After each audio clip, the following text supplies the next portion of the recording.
Ya, siap. Terima kasih sudah hadir di sidang hari ini. Hari ini adalah hari saya terakhir menjadi ketua organisasi sesuai dengan AD ataupun ART. Jadi kita akan memilih ketua baru untuk periode berikutnya. Ada dua calon yang sudah berbicara, yaitu Andini dan Rita. Terima kasih semuanya.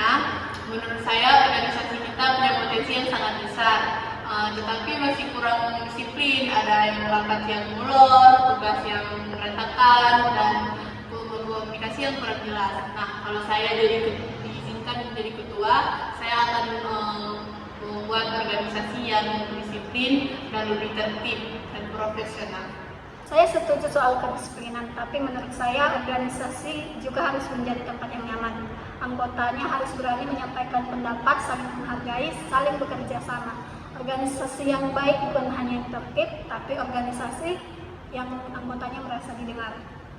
Saya punya pertanyaan. Kalau ada, semisal kalau ada anggota yang terlambat mengumpulkan tugas, itu karena ada masalah pekerjaan ataupun ada masalah keluarga, itu bagaimana tanggapan kalian? Ya, aturan harus tetap berlaku. Kalau semua diberi toleransi, organisasi akan sulit berkembang. Saya akan mencari penyebabnya terlebih dahulu.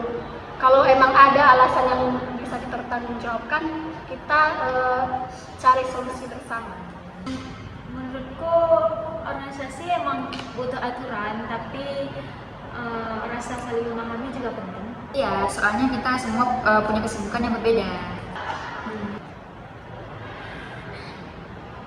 Bentar. Ada email dari pihak kampus. Kenapa? Proposal kita ditolak. Oh iya. Proposal kita ditolak, berarti dana kegiatan kita juga belum bisa dicairkan. Loh, bukannya proposal itu harusnya udah siap ya? Belum, masih kurang tanda tangan ketua dan sekretaris anggaran. Aku pikir proposal itu belum final deh. Aku juga nunggu revisi dari sekretaris. Aku nunggu data anggaran dari bendahara. Loh, aku kira udah dikirim ke ketua. Nah kan, ini akibatnya kalau komunikasinya nggak jelas. Bukan cuma komunikasi, dari awal juga nggak ada pembagian tugas yang tegas. Jujur ya, aku sebagai anggota tuh bingung mau ikut arahan dari mana, dari siapa. Dan ketua bilang A, besok bendahara bilang B.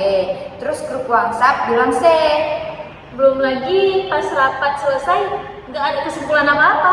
Lah, jadi menurut kalian semua ini salah saya gitu? Bukan salah satu orang, tapi memang sistem kerja kita yang bermasalah ini.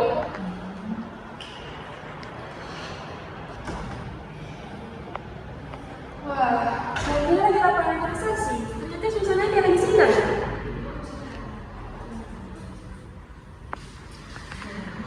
Jelasin nggak kenapa? Jadi gini Bu, kami kan mau memilih ketua baru, tapi yang muncul malah masalah di dalam organisasi ini Bu. Saya senang sama organisasi ini, tapi sisi saya menanya. Menurut kalian, organisasi itu berhasil karena ketuanya yang bisa ngurus semuanya atau anggotanya bisa bekerja sama? Saya pikir Kalau menurut saya karena bekerja sama. Jawabannya itu adalah dengan teori organisasi, kepemimpinan itu sangat penting. Tapi bukan berarti ketua yang memegang semuanya. Karena ketua hanya bagian mengarahkan, sekretaris yang memegang administrasi, bendahara keuangan, lalu bagian kerjanya adalah menjalankan program. Nah, kalau tidak dikerjakan semuanya, ya semuanya akan tidak berjalan sesuai rencana. saya baru sadar selama ini saya terlalu sering menganggap semua orang itu sudah paham akan tugas. Padahal kami sering menunggu arahan. Aku juga seharusnya lebih aktif mengingat soal anggaran. Sebagai anggota seharusnya aku juga berani ya bertanya kalau ada yang nggak jelas gitu. Disiplin memang penting. Tapi komunikasi juga sama pentingnya. Baik, sekarang kita lanjutkan pemilihan ketua aja ya. Nah, dari hasil pemungutan suara kita, berarti Andini 3, Yuta 3. Jadi hasilnya Sering. Berarti kita belum menemukan siapa yang paling layak. Kalian tahu kan kenapa seri? Karena organisasi itu tidak hanya membutuhkan pemimpin yang hebat, tetapi organisasi itu membutuhkan anggota yang bisa bekerja sama. Kita, kalau kamu bersedia, aku ingin cepat kerjasama.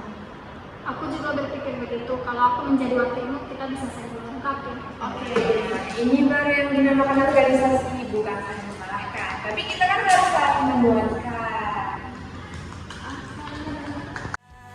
Hari ini kalian belajar satu hal. Dalam teori organisasi, keberhasilan bukan ditentukan oleh satu orang, tetapi oleh kerjasama, komunikasi, koordinasi, dan pembagian tugas yang jelas. Jadi, organisasi yang baik bukan yang tidak pernah punya masalah, melainkan yang mampu menyelesaikan masalah bersama. Karena setiap anggota memiliki peran yang sama pentingnya. Pemimpin bukan orang yang paling berkuasa, Melainkan orang yang mampu menyatukan semua anggota untuk mencapai tujuan bersama. bersama kita membangun organisasi yang lebih baik.